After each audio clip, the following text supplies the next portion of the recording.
Let's begin with an update on the weather as Super Typhoon Mawar heads towards the Philippines. On the line, we have Pag-asa weather forecaster Dan Villamil.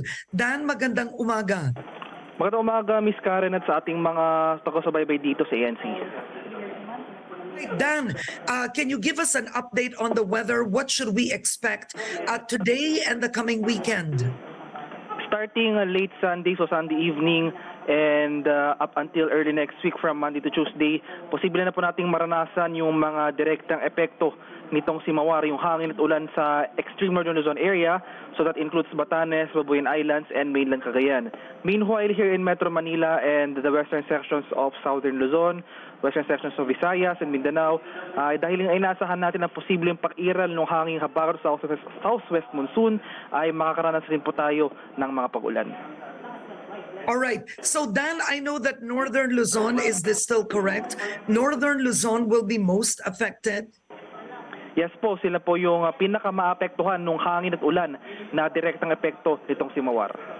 Okay. In the provinces in Northern Luzon, alam mo na po ba kung anong probinsya ang posibleng matinding bayuhin ng bagyo? Yes po, Ms. Karen. So yung mga provinces po na pinaka-maapektuhan ay extreme northern Luzon area. So that includes Batanes and Babuyan Islands as well as the northern portion of mainland Cagayan area. Okay. What about Aurora?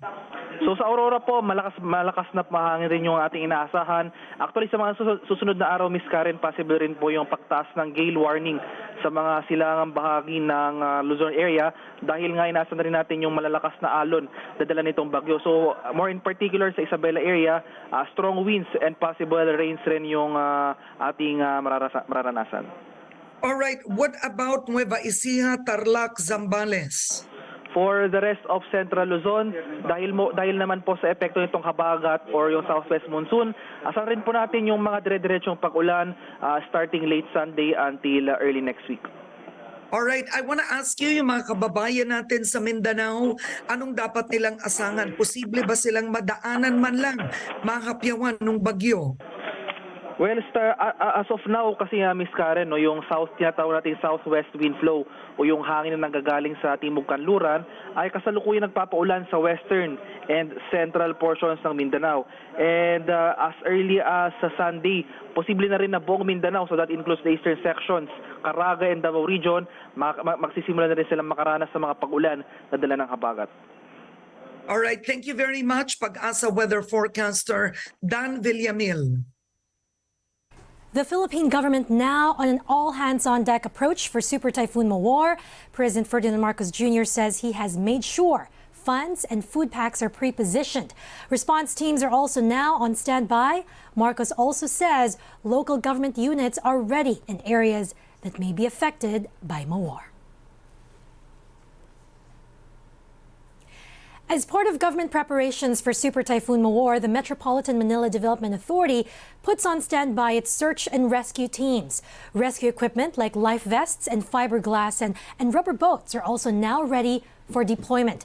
The MMDA also monitoring flood-prone areas.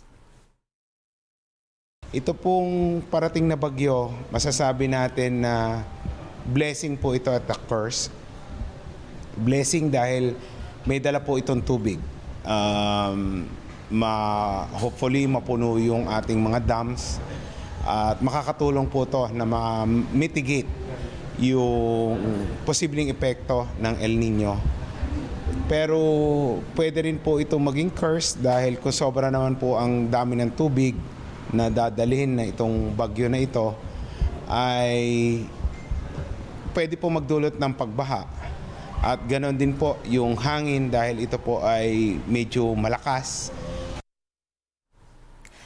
Meanwhile, the Philippine Coast Guard will strictly enforce a no-sail policy. Kasama din po yung pag-proactive na pag-deploy po natin in advance. We have references kung saan po madalas nangyayari yung mga baha kung sakasakali at inatasan na po natin yung ating mga units na kahit na way before the rains come in, meron ng deployment in advance. Mga barko naman po natin at mga small boats, nare-refuel na po siya by this time para po it will be response ready by the time it's needed.